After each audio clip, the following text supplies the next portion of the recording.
Our anime begins with the protagonist desperately running from a horned rabbit while shouting that it probably shouldn't be tasty, realizing that the only thing he can do is run and scream, as he has no idea where he is, and wondering what kind of creature is chasing him. As soon as he asks this question, a mysterious voice emerges stating that it will assess, and a status screen appears showing the rabbit's information, asking if he wants more details. However, at that moment, the rabbit jumps toward him, being cushioned by the protagonist's backpack, who then ends up falling on top of the animal and accidentally crushing it. Elsewhere, we see an elf being instructed to head east, as something precious will appear there. While the protagonist celebrates having survived but remains confused about where he is, he takes out his phone and notices that there is no signal, starting to question whether the voice he heard is real or just a hallucination. Until, hungry, he looks at the dead rabbit and wonders if it is edible, prompting the voice to appear again to show its statistics and confirm that the meat can be consumed, leading him to store the animal in his backpack for emergencies. Intrigued, he tries to understand the voice better, points to his backpack and asks what it is, receiving the assessment response again, which surprises him. Then, he looks up at the sky and asks the same question, but the voice says, "There is nothing to assess." However, when looking at the ground, the response drastically changes to Labyrinth Devourer, level 273, leaving him extremely worried. Repeating the process and always receiving nothing when looking at the sky and the same frightening answer when looking at the ground, he realizes there may be something dangerous hidden beneath his feet. Trying to comprehend his situation, he asks to evaluate himself, seeing the name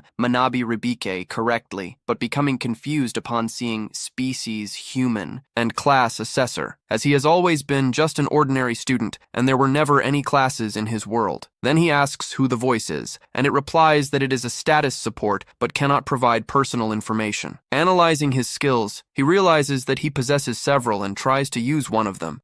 Dramatically screaming, the wise man's eyes activate, but nothing happens, leaving him embarrassed. Then he tries to activate the tutorial but discovers it is already active. Not understanding its function, he decides to ask for the world map to locate himself. However, he is disappointed to see something that does not seem like a useful map, realizing that, while fleeing from the rabbit, he had been walking in circles, and that his sense of direction is terrible. Even so, he continues walking, straight while following the map, until after a while he finds a road, but as he approaches, he slips and falls. As he sits up, a voice announces that he has gained a new title, which, when he checks, is Castaway from Another World. However, at that moment, he hears a sound beside him and, looking over, sees a muscular dog, drooling and ready to attack. But before anything happens, a shot hits the creature in the head, bringing it down instantly. This makes the protagonist look around, and he sees an elf on a rock to whom he quickly thanks for saving him. She replies that it was no big deal, introducing herself as Emalia and asking his name, to which he responds that he is called Ribik and is completely impressed by the girl's ears. But Emalia soon asks if he came from the meadow and how he managed to escape from there. However, the protagonist continues practically hypnotized by her ears and asks if she is an elf, to which Emalia replies yes. Then he questions if this is some kind of cosplay, but she has never heard that word before, looking confused. Then she changes the subject and asks why he was at the Abyss Devourer, leaving the protagonist confused and making him ask what exactly that is, which shocks the elf that he entered such a dangerous place without even knowing what it was about. Meanwhile, in his mind, he wonders who she is, and the mysterious voice responds that it will assess her, revealing that she is a female of the elf species, which surprises him by confirming that elves really exist in that world. The shock increases even more when the voice informs him that she is 56 years old, making him incredulous that someone who looks so young could be so old. Then Emalia explains that the Abyss Devourer is a monster that camouflages itself in the meadow. It doesn't attack directly, but makes its prey lose their way until they become exhausted, so it can devour them. Shortly afterward, she hugs him, saying it's all right, since even being such a small child, he managed to escape, which leaves Ribik confused, prompting him to ask how old she thinks he is, and she replies 10, when in fact he is 16. Later that night, Emalia apologizes for confusing his age, explaining that she didn't imagine he was an adult with that appearance. Ribike discovers that in this world, people are considered adults at 15. The two then have a meal together, and Ribik thanks her for the food, while Emalia comments that the horned rabbit he brought was a great help. He then asks where exactly they are, which surprises her that he doesn't even know that, and she explains that this place is the kingdom of Abarasia. Ribike then says he came from a place called Japan, but the elf has never heard of that name, which finally makes him accept the reality and conclude that he really ended up in another world. Emalia tells him to sleep because she will take him to the city party the next day and then activates a protective spell so they can rest peacefully without worrying about monsters. While she observes the boy, she thinks she has never seen clothes like his, considering him quite peculiar, and begins to suspect that the important something mentioned by the spirit might just be him, becoming curious about who he really is. Next, we see a girl named Mani waking Rabik and complaining about how absent-minded he is, telling him to drink the special from Mani to wake up. As he drinks the coffee, he compliments it, saying it's very good, causing Mani to comment that he is starting to refine his taste, to which he replies that he's almost an adult, although he hasn't grown much. While Mani and Kyuko try to cheer him up, saying that one day he will still grow, a friend jokes that because he is small and cute, he ends up doing well with older women. But Ribike denies it, saying it's just an impression. Then he remembers that summer vacation was approaching, and on the last day of school, when he tried to enter the classroom, an intense light suddenly shone, bringing him back to the present, where he picks up the phone and wonders if his friends are worried about him, but suddenly something hits his head. A clothing button from the elf, which makes him ask the voice what those green things around are, and she responds, assessing it as a barrier magic. He then sits on a stone and decides to evaluate himself again, asking what class means, causing the voice to activate level 1 dictionary and explain that it is a type of profession granted by God upon reaching adulthood. Then he asks what it means to be an evaluator, and the voice informs him that it is a rank B class, capable of identifying other people's abilities, but without combat capability, not being suitable for battles. This makes Ibik think that he is still sleepy and simply goes back to sleep. Later, Imalia wakes up and remembers having helped the boy the previous day, but also recalls that he is 16 years old and is already considered an adult in that world. Noticing that her clothing was open, she becomes embarrassed and quickly closes it. At that moment, Ibich wakes up, says good morning, and returns the button that had fallen the night before, commenting that he was startled when it hit his forehead. Then, they both start walking together towards a city called Raul. While Ibich asks how far it is, the elf explains that if they follow through the forest, they will arrive faster. But Ibich soon asks if there are no monsters around, and Amalia reassures him, saying she is with him. Then she asks if he can sense the monsters around, and he replies that it's because of his skill map Mundi, which completely shocks her when she realizes it's a rank A ability. Curious, she asks what his class is, and Ibich responds that it says Provisional Evaluator, which confuses her since he does not even know what provisional means. He then asks if this skill is really that amazing, since he can only see people, nearby monsters, and places he has already passed through. Amalia explains that any adventurer would give anything for something like that because it makes survival much easier, which makes Ibik wonder what an adventurer is, leaving the elf shocked that he doesn't even know the basics. He then tries to disguise it, saying he was joking, and mentally asks the voice to explain,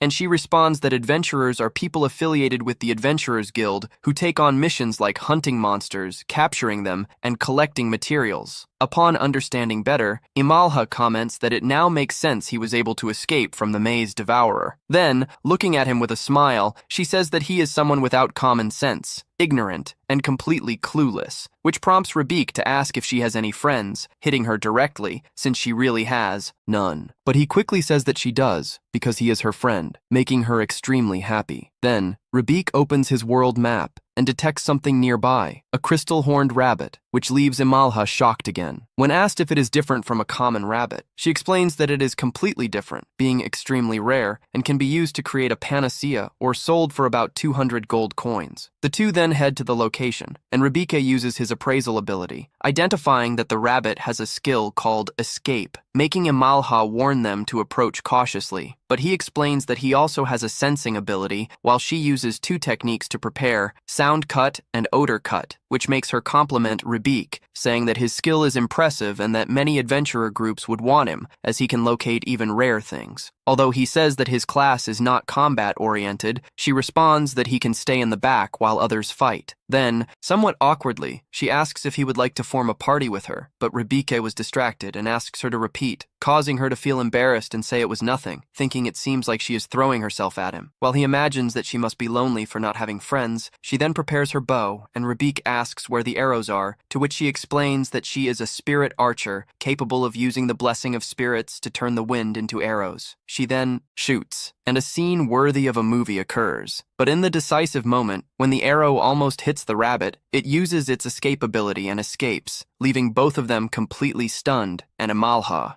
Depressed after exerting all her strength in the attack, Rabik then asks if there is a way to handle this ability, and she explains that when the rabbit is attacking someone, it cannot use its escape, suggesting that this could be the perfect opportunity. Rabik immediately offers to serve as a distraction, but the elf warns that it's extremely dangerous. However, Rabik says it will be fine because when she assessed the rabbit, she saw that it was extremely foolish. They then come up with a simple plan using bait to lure the monster while preparing an ambush. Rabik positions herself as the distraction, staying in the open, and, as expected, the rabbit charges ahead without a second thought, falling straight into the trap and, at that exact moment, striking hard and defeating the crystal-horned rabbit. After the victory, Rabik notices something amazing happening as she starts to level up several times at once, both in her skills and in her class, being completely surprised. While Imalha asks if he is okay, he replies that his level just increased out of nowhere, making the elf happy and saying that this achievement belongs to both of them. But in the middle of the celebration, the button on her clothing comes loose again. Next, we see a mysterious blonde man commenting that all of this was just a tutorial, while hoping that Rabik will have a happy life in this new world. Shortly after, the scene shifts to the Adventurers Guild, where a girl named Evil is registering. When informed by the receptionist that the missions are on the board beside her, she says that she already knows exactly what her first mission will be, as she intends to find a specific person. And that's how the first episode comes to an end.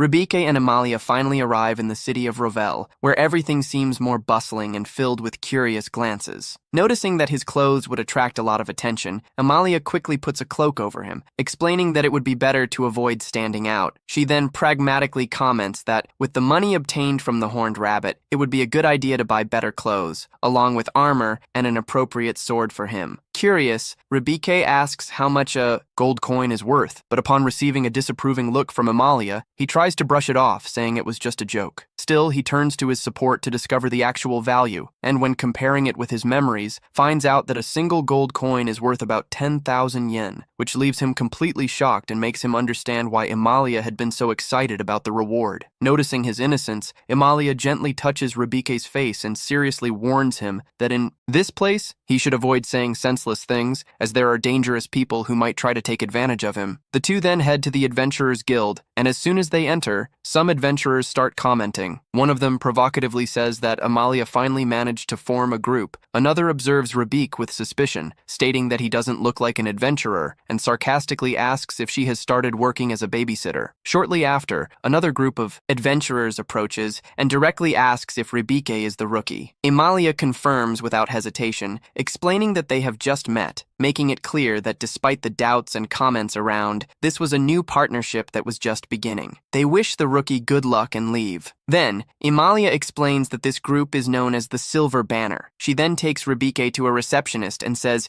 she would like to sell a special material, requesting a private room. Duo leads them to a room where the guildmaster is already waiting. Rabik is completely shocked by his size, as the man is gigantic. Suddenly, he stands up and tears his own shirt for no apparent reason, leaving Rabik impressed by his muscles, to the point of complimenting him, saying that he is amazing, while Amalia and Duo, they find both simply despicable. The man then introduces himself as Rebik and asks if he can touch his muscles, explaining that he is small and, even training, has never been able to gain mass. At that moment, the guildmaster practically transforms into Renato Cariani and begins to pour out various training tips for Rebik. However, Amalia and Joel lose patience and go after the two, interrupting the absurd scene. Shortly after, the support voice informs that the spells Water Creation and Cold Water have been registered by the Grimorio skill. Then, Joel appears, introducing himself to Rebik as the vice master of the guild, and directly asking Amalia what she wishes to sell. Amalia then shows the horn and asks how much they would pay for it. The guildmaster offers 400 gold coins, leaving Rebik enchanted as it is double what he imagined, sure that Amalia would accept. However, at that moment, she refuses and stares at the master, asking if he is trying to make a fool of her, explaining that 3 years ago she sold a horn for 230 coins, and that the current one is 3 times larger, so it should be worth at least 800 gold coins, revealing her greedy side. The master responds that he cannot pay that amount and increases the offer to 550. Amalia counters with 780, and an intense negotiation begins between the two, until the master claims he cannot go above 680 coins. Amalia starts pressuring him, asking if the Capital Guild wouldn't pay more, forcing the final decision, and thus they close the deal at 700 gold coins. Shortly after this, the Vice Master complains, saying that he exceeded the guild's budget and that she will deduct it from his salary, stating that it is a lesson for a muscle-headed idiot who negotiates without knowing his own limits. Meanwhile, Amalia is extremely excited, believing that after this negotiation, Rybak will want to form a group with her, but in getting too carried away, the buttons of her shirt end up bursting again. Later, Rybak is sitting at the Adventurers Guild table when the support voice informs that the tutorial has met the requirements to level up. He then asks what exactly this skill does, and the voice activates the dictionary. It is a support skill granted to those with low chances of survival, allowing them to acquire the knowledge necessary to stay alive in that world. At that moment, he realizes that he was only able to defeat the horned rabbit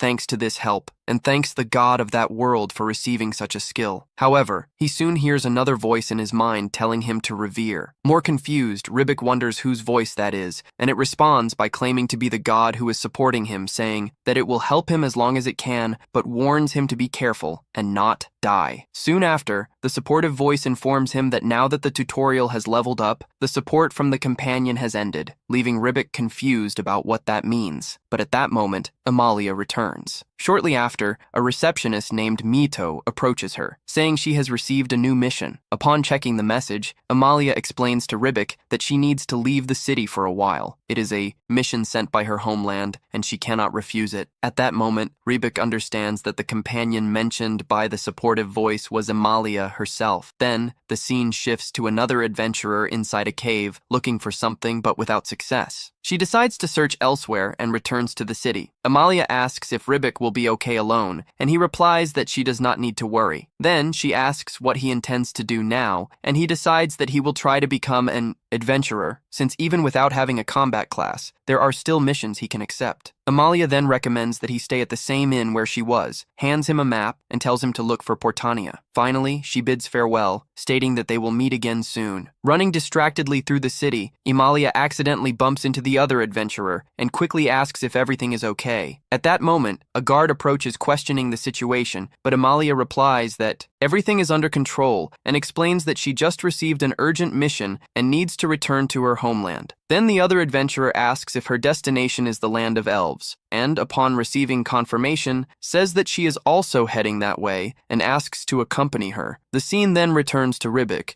After separating from Amalia, he ended up spending his time just sleeping. Later, he goes to the adventurer's cave and asks Jael if she knows anything about another world, but she gets shy and responds ambiguously, saying that it is outside the city. When Rybak arrives at the place, he realizes that he understood everything wrong and starts questioning why he ended up in that world. At that moment, someone knocks on his room door, and upon allowing entry, Suratania asks if he is okay, since he didn't show up for breakfast or lunch and comments that dinner is approaching. Rybak then reflects that the bunny's money won't last forever and that he needs to take a mission soon, wondering what he can do. Then the support voice displays his status, and when he questions whether it is good or bad, he receives the answer that he should not try to fight alone. The voice also reveals that he has acquired new skills called Contact and Medical Book. Curious, he asks what the Medical book is, and the explanation states that this skill allows one to completely learn any content just by reading, including advanced medical procedures. Determined, he requests to start reading, but is warned that once started, it cannot be interrupted and will take a significant amount of time. Nevertheless, he agrees, and as he gets up, a beam of light invades his mind, causing him to absorb all the knowledge. The scene then returns to the island, where it is mentioned that Rybak has no common sense, and the other adventurer jokes, asking if she has fallen in love, but Amalia denies, saying she is 40 years older. Suddenly, a servant appears calling for her, and Amalia runs to hug her, introducing her as evil and explaining that she is a traveling adventurer who travels across various lands. After a few days, the reading process of the medical book finally completes, and Rybak decides to go out to buy equipment, going to a weapon shop where he acquires his first items. He then asks the support voice if it is difficult to acquire new skills and discovers that there are several methods, depending on the skill. At another point, we see the Adventurers Guild in Alvaroso, as the leader of the group, Silver Banner, is seriously injured. One of the companions explains that he faced and tied with a silver wolf, Ruby, and that the guildmaster could stop the bleeding, but Dill informs that the master is not present. Someone suggests using healing magic, but they say they have already tried and it didn't work. Seeing the situation, Rebecca realizes that if the bleeding is not contained, the man will die, and then wonders if his skill medical book can help. The support voice replies that yes, it is possible. He then asks for permission from the group members to examine the leader, and, upon receiving immediate authorization, Rebecca activates the medical book skill, quickly identifying the presence of a poison in his body, a dangerous type that prevents coagulation and makes it impossible to stop the bleeding. At that moment, the support voice informs that only 5 minutes of life remain, shocking everyone. Ribic asks how he can heal him, and the answer comes that it will be necessary to use the combination of hyper healing and perfect healing, but the total cost is 650 mana, while he only has 56. One of the members desperately asks if there is nothing that can be done, and Ribic explains that while the poison is active, there is no way to stop the bleeding. First, it is necessary to purify the body and then restore the damage. He then asks if anyone there has those abilities, but no one responds positively. With no alternative, he consults the support voice again, which suggests using the contract skill, allowing for temporary mana sharing among several people. Ribic then explains the situation, and everyone agrees without hesitation, transferring their energies to him. But even so, he is still short 170 mana. It is when Dill offers to complete the remainder, allowing him to finally reach the necessary amount. With this, Ribic casts and purifies to completely remove the poison, and then uses perfect healing to restore the leader's body, successfully completing the treatment. However, shortly after the extreme effort, he ends up fainting, and in this state, he recalls his previous life, where Sona scolds him for always acting thoughtlessly, warning that he needs to be more careful, as there won't always be someone to save him. Upon waking up, the support voice informs that the contract skill has risen from level 2 to 5,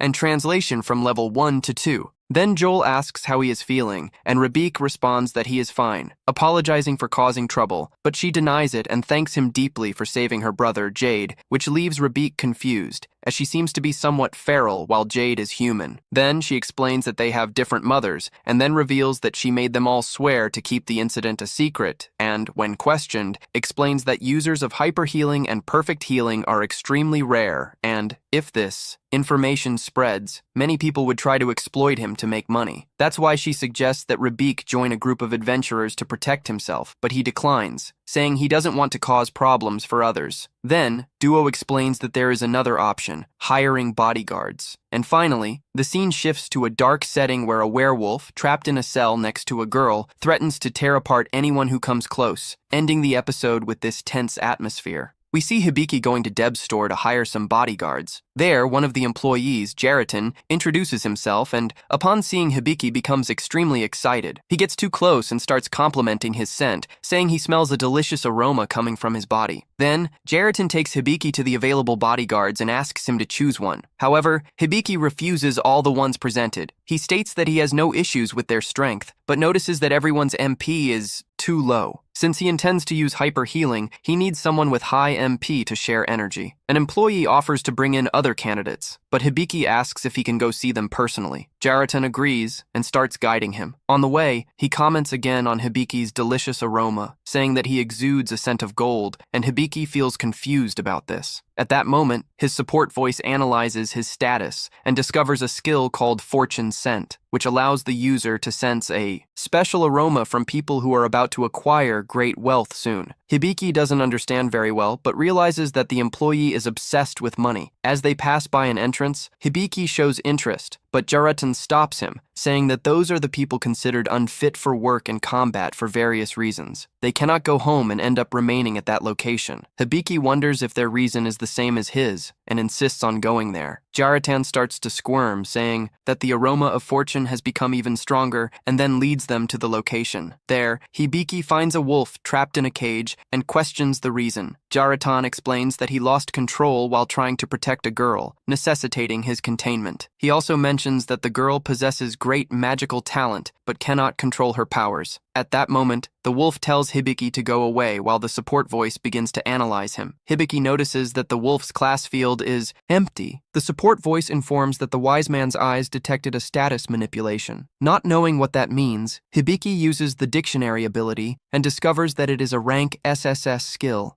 Granted by a whim of God, being able to see everything with extreme precision, upon re-evaluating the statuses with this ability, the numbers increase drastically. Bick discovers that the wolf is under a restraining spell, an invisible curse that reduces its physical abilities, and realizes its true hero status. While observing the girl, he discovers that she is a sage and possesses a skill called Divine Devastation, extremely powerful, but that causes self-destruction when used by humans. It is a test granted by the gods. Hibiki questions divine intentions while noticing that both the wolf Cloud and the girl Lillian have plenty of MP. Even so, he wonders if heroes and sages can coexist with ordinary people. At that moment, the support voice informs that the emergency measured skill has leveled up. Not understanding, Hibiki consults the dictionary and discovers that it is a magic capable of removing effects that restrict or weaken the target, regardless of the cause. Hibiki then states that he wants to take those two. Upon hearing this, the seller begins to tremble with excitement, completely overwhelmed by the scent of money. Then, Hibiki takes the wolf and the little girl to a secluded spot in the forest. Claudio finds the situation strange and wonders what he intends to do. There, Hibiki in turn asserts that he would never harm Lillian, but suspiciously comments that he might need to do some things with Claudio. The wolf stays on alert, not understanding his intentions. Shortly after, Hibiki reveals that he intends to heal him, and that, for this, he will need Lillian's help. Without hesitation, she says she will do anything to help Claudio, but the wolf warns that it could be a trap. Nevertheless, Lillian interrupts him, saying that he has always been by her side and now it is her turn to give back. When Lillian asks what she needs to do, Hibiki explains that he will need a large amount of MP to perform the healing and proposes that she make a contract with him to share her energy. Lillian agrees and the contract is quickly established, transferring her MP to Hibiki. With that, he activates his medical book and uses perfect healing, fully restoring Cloud's body.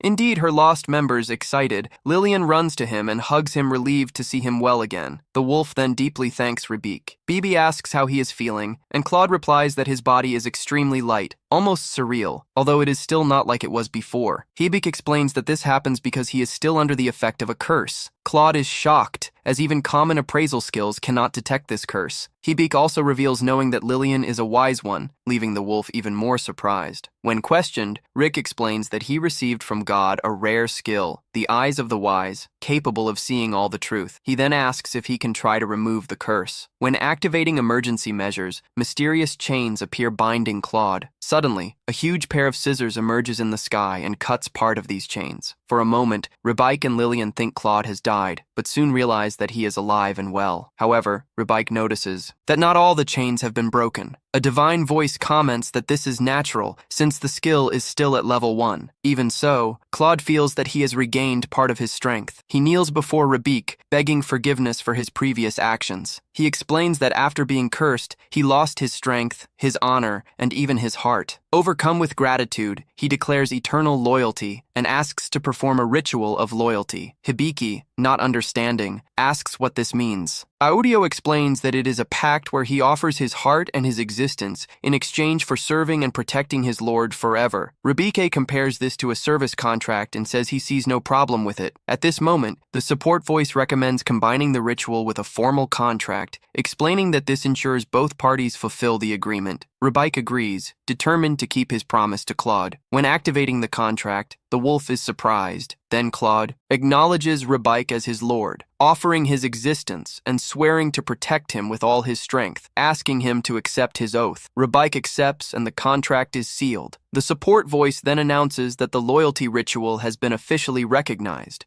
by the Spirit of Light, thus formalizing a master and vassal contract between the two. Hibiki observes the mark that appears after the ritual and asks what it means. Claudia explains that it is the mark of the Spirit of Light, a proof that the loyalty ritual has been officially recognized. She then asks Hibiki to call him Cloud. From then on, Lillian, in turn, is very happy to see that the contract between them has been successfully completed. The scene then shifts to Amelia, Ivor, and the maid who walk together. During the journey, Iva spots hot springs ahead and suggests they stop to rest. The maid immediately gets excited, commenting that it would be a great opportunity to relax her body and, especially, to contemplate two beautiful mountains. Ivor is confused by the comment, and the maid quickly corrects herself, saying she can still keep walking. Emily finds the change in attitude strange and asks why. The maid explains that she prefers to save money, but soon reveals the real reason. She does not know Ivor, and it would be risky to relax near a stranger. Marcia questions whether that is not an exaggeration, but the maid insists, saying they are not even friends, so it wouldn't make sense to act with such confidence. Upon hearing the word friends, Imaya, who has never had one before, begins to imagine what it would be like to have a true friendship. Excited by the idea, she decides that they will stop at the hot springs. Back to Ribike, he explains that he cannot use really effective healing magic just with his own MP and that he needs their help. Claudio quickly understands the situation and states that he and Lillian can share their MP whenever needed. They both agree to help him. Ribike then activates the sharing ability, and the support voice informs that the Grimorio skill has leveled up. Claudio comments that he had noticed something strange before and asks whom Ribike usually talks to. Ribike explains that it is his support voice that guides and teaches him many things. Claudio is shocked and asks if he possesses the legendary tutorial skill. Ribike confirms, surprised. Claudio also asks if he has the title of Castaway from Another World. Ribike finds it strange and asks how he knows.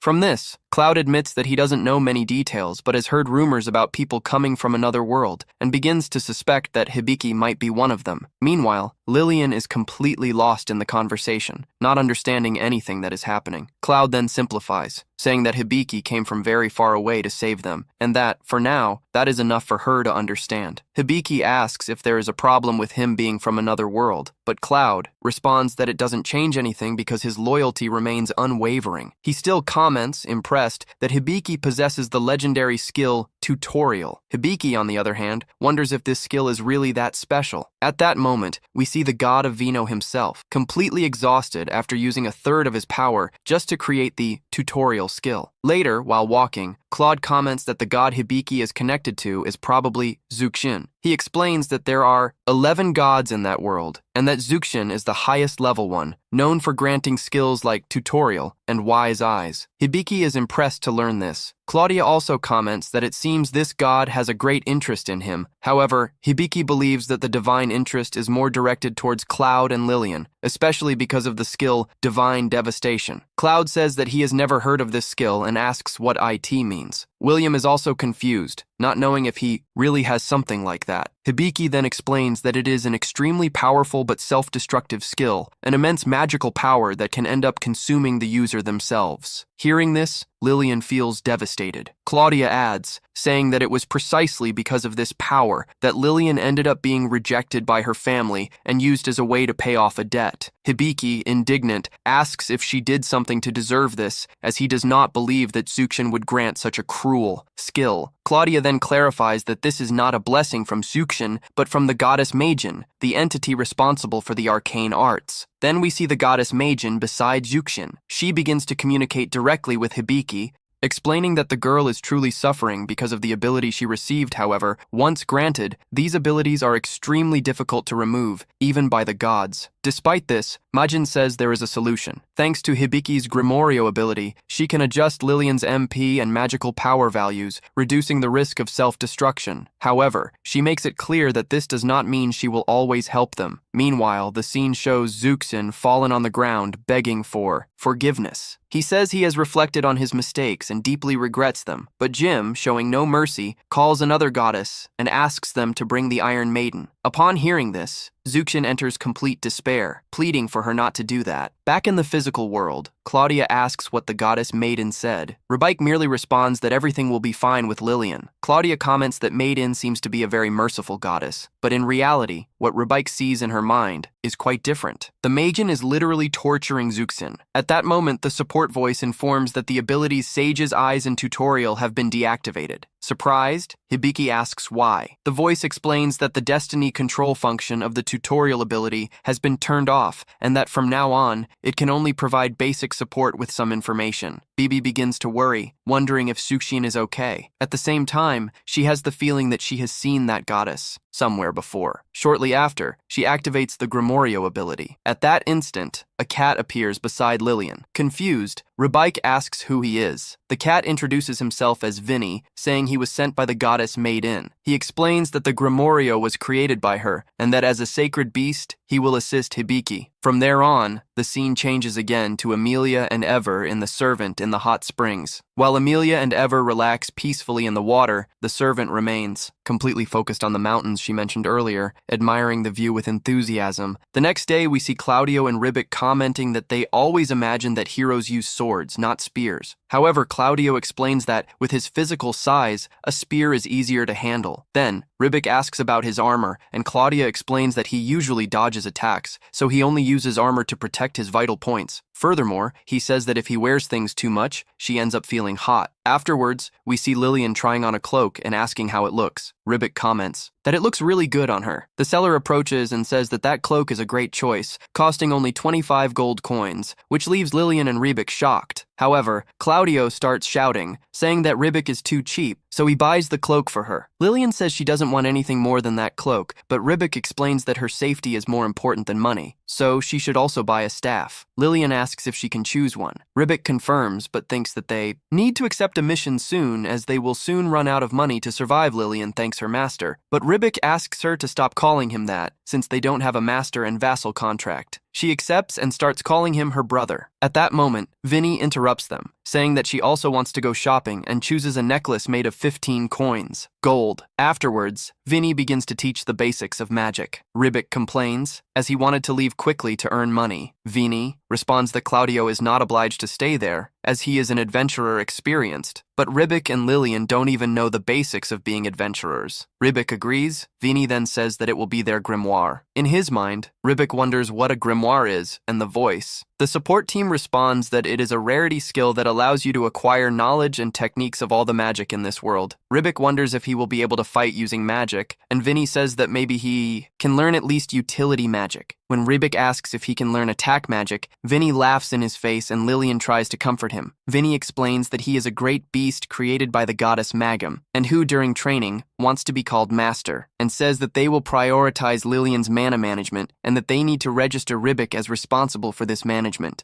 Ribic wonders what he needs to do, and Vinny bites his hand, saying that now everything is resolved. He then goes to Lillian and tells her to stay calm. As he kept her MP, he just reduced his magical power to 10%. Throughout the training, it will be released little by little. Then, he says that they will train Ribike's mana circulation, explaining that, to use magic, it is necessary to manipulate its source well, mana. The circulation of mana consists of two people holding hands, making mana flow from one to the other as a way of training the perception of this flow. After all this explanation, Ribic says he didn't understand anything. Angry, Vane says that Claudio will transfer his mana to Ribic so that he can understand in practice. He explains to Claudia that Ribic has no resistance to the mana, then asks her to transfer just a little. The two join hands and the transfer begins, but Claudia gets carried away and ends up increasing the amount of mana too much, leaving Ribic as a Super Saiyan. Sometime later, Ribic awakens. He realizes that he is alone, walks a little, and finds an elf sitting by the river. The elf turns to him and asks him why he is surprised, but calls him Claudio. Ribic realizes that he is in Claudio's body. He asks Anastasia if she was looking at the moon again, to which she confirms, saying that the moon is beautiful. Claudio's memories are shown. He remembers that Anastasia was by his side since they were little and taught him many things. They fought together, cried together, and laughed together, and he believed it would be like this forever, until on a bloody battlefield, Anastasia turned against him. He asked her why she did it, but got no answer. Soon after, everything goes dark, and we hear Claudio's voice calling for Ribic. When Ribic wakes up, he sees Claudio standing above him, asking if he is awake. At first, Ribic is still convinced that it is Claudio himself. But after a few minutes, he remembers who he really is. He finds it strange that he actually believed it was Claudio for a moment, but Vane explains that this probably happened because, by sharing his mana with him, Claudio made Ribic delve deeply into his consciousness, causing him to lose his sense of self for a while. Taking advantage of this, Vane asks if Ribic saw anything interesting in Claudio's memories, but Ribic can't remember much, other than the fact that it was something bad. A little later, Rabik is busy training to learn how to use domestic magic. To learn this magic, he needs to repeat household tasks several times until he can master it, but he is already doing it for a long time, and according to the support voice, it still hasn't made any progress. At that moment, Lillian and Claudia enter looking for Rabik as it's dinner time, but Claudia ends up knocking over a bucket, unintentionally undoing all of Rabik's hard work. Cleaning the floor begs for forgiveness, but Rabik says it's no big deal since he can clean again. While Claudia still thinks about what she did, Rabik quickly cleans the entire room as well as the entire hallway. After finishing, he asks the support voice if that was enough to unlock the household magic, but she says there's still a long way to go. Soon afterwards, the hostess appears to call the group to dinner and is impressed with what she sees, as the hallway has never been so clean before. She asks if it was Rabik who did that. After he confirms, she says she is very satisfied, so satisfied that she offers to give him a little more milk during dinner. Rabik doesn't see anything wrong with that, but she was probably talking about something much more direct. Later, Rabik and Lillian continue their magical training, and Lillian has already learned to cast some basic spells, which Rabik thinks very impressive. While she and Vinny work to improve their control, Claudia approaches Rabik and asks if he would like to do some physical training that day. He says no against the idea, but doubts he's strong enough to use a sword in battle. However, Claudia has already thought about it, and that's exactly why she brought him a bow to use. She sets up a target for him. Rabik gets it right, and Rabik does his best. But as expected, he is terrible at archery, as well as practically everything. Even so, Claudia refuses to give up on him, so she tells Rabik to adjust the posture, straighten your back, pull the bowstring tighter, and try again. Now, using the correct form, the arrows at least reach the tree, but the aim is still horrible. Rabik is exhausted, as he didn't imagine that archery would be so demanding, as Claudio made it look easy. But Claudio says that he will get used to it over time. Rabik asks for at least a break, and his hands are red and swollen, but Claudia casually tells him to stop being silly, since she can use healing magic to treat her hands. That is, there is no reason to rest. And so, Rabik is forced to keep shooting arrows over and over. Meanwhile, the mesh continues her journey back to her hometown and wonders how Rabik is doing. She is sure he would be surprised to know that she made friends during the trip. Estia notices that Malha seems to be in a good mood for some reason, but Malha says that she is imagining things. The road ahead is divided into two parts, and although Malha knows that one of the paths is shorter, she suggests that they follow the other. Ivor asks why, so Malha explains that the shortcut passes through a forest in ruins, and they say that the souls that haunt this place play tricks on anyone who approaches, so it's best to keep your distance. Still, Ivor finds the place interesting and decides he wants to check it out. Malha doesn't understand why anyone would want to go into a haunted forest, but Ivor says places like that often hide treasures, so it's worth checking out.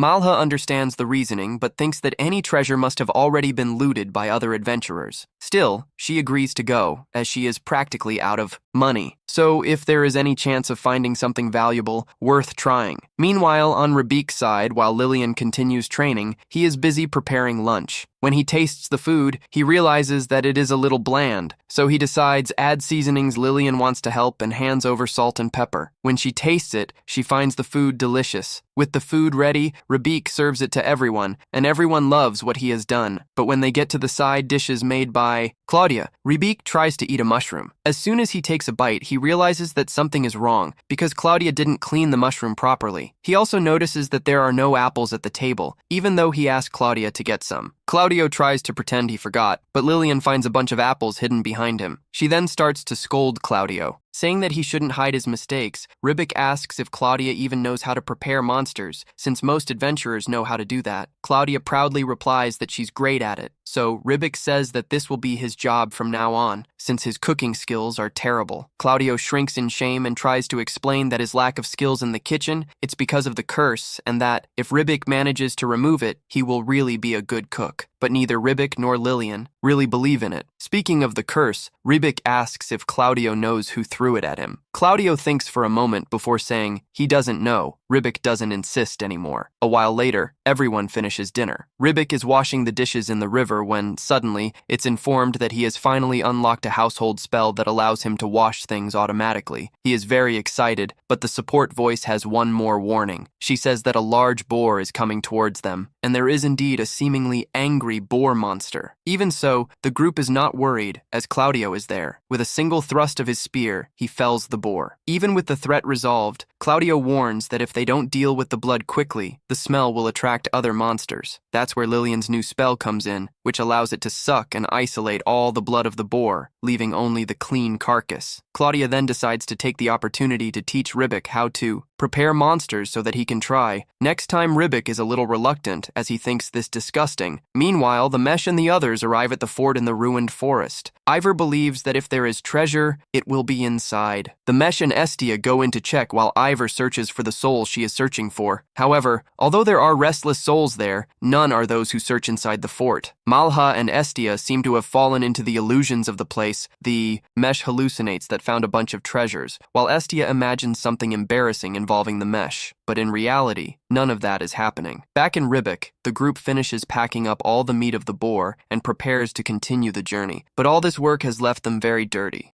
Ribic wants to take a shower, but there is no time. Fortunately, he now has a bubble washing spell. He decides to test it, but this makes Lillian and Claudio nervous since Ribic is bad at practically everything. Even so, it's already too late, as he has already cast the spell on Claudio, and surprisingly it works very well, leaving Claudio clean as a model werewolf. The next day, at Hibiki's house, the group realizes that their money is starting to run out. Cloud comments that they have spent quite a bit recently. Some expenses have been quite expensive too. He looks directly at Vani. Hibiki then concludes that it is time for them to take on jobs at the guild to raise funds. Lillian agrees, excited about the idea. However, Cloud warns that even after the magic training that made them stronger, they still need to start from the basics if they officially join the guild. This means starting at rank F. This shocks Hibiki and Lillian since it is the lowest level among adventurers. At the Adventurers Guild, Duo is registering Hibiki's group and shows satisfaction at seeing he has gathered more companions. At that moment, Cloud appears carrying several missions, which confuses Hibiki. Cloud then explains that rank F missions pay very little. The ideal is to take several at once, otherwise they wouldn't earn much at all. Soon after, new missions pop up on the board, including some capture missions. Cloud finds it strange as they don't seem to be at their level. Ribic observes that the only clue available is a tail. The receptionist clarifies that it is about a thief, which is why the mission rank was elevated. Later, Ribic is practicing his aim by watching a horned rabbit. He calculates the distance and wonders if he can hit it with his current skills. After several attempts, he finally manages to take it down with a bow and arrow. Cloud comments that the ideal would be to hit it on the first try, but acknowledges it was enough not to be considered a failure. Ribic encourages him, saying he will improve next time. Soon after, Vani and Lillian arrive with ingredients collected from the missions. Ribic notices that there are mixed fruits, and Vani explains that they are medicinal fruits found by chance. They are useful for marking paths in the mountains. Lillian demonstrates this by throwing one against a tree, leaving a visible mark. Cloud then suggests that everyone rest. Meanwhile, Ribic reflects on how he ended up in this world. He remembers that everything happened just before the summer vacation when he was talking with his friends about trips. He wonders if he will ever be able to return. At another point in the story, we see Amalia, his maid, and Ivor near the border. Almost finishing his journey, Ivor feels that he has not achieved anything so far. As Ivor wonders where the girl's soul went, Ali calls Ivor. He hands him a bracelet as a symbol of friendship. It is a talisman of protection that contains a spirit capable of warning her if Ivor is in danger. Ivor accepts it and thanks him. Back in the city, Ribic decides that the group deserves to relax and celebrate with a good meal. This idea pleases Lillian. He comments that the payment for the previous day's missions was quite reasonable. However, the receptionist finds the quantity and quality of the items delivered strange. She says it does not seem like work from rank F adventurers. She questions if Hibiki bought the items from others, which he denies. At that moment, Hibiki encounters the guild master, who has just returned from the royal capital. The master jokes, asking if Hibiki has gained muscles. He says he intends to teach him some techniques to become physically stronger. However, Cloud interrupts and introduces himself as Hibiki's training supervisor. The guild master is unimpressed by Cloud's appearance. He asserts that he himself will teach Hibiki to become a true adult. Cloud counters, saying that excessive muscles can make a person slower. Therefore, Cloud insists that the natural form is ideal. This quickly escalates into something completely unexpected. He and the guild master begin to fight in the middle of the city. Cloud manages to land a hit on the opponent's flank, but to his surprise, the master feels nothing in response. He tries to counter with a slash, but Cloud narrowly dodges. The fight intensifies rapidly, causing destruction around, while Ribic watches, confused. He does not understand how everything got out of control so quickly. Noticing the situation worsening, the group begins to distance themselves and notices that Cloud seems to be at a disadvantage. Determined to check the guild master's status, Ribic asks for help from the support voice. Upon analyzing, he is shocked. The man's power level is absurdly high. Even so, neither combatant shows any intention to back down. The guild master even suggests that Cloud give up, but he refuses. Both agree to take the fight even more seriously, but before the situation completely spirals out of control,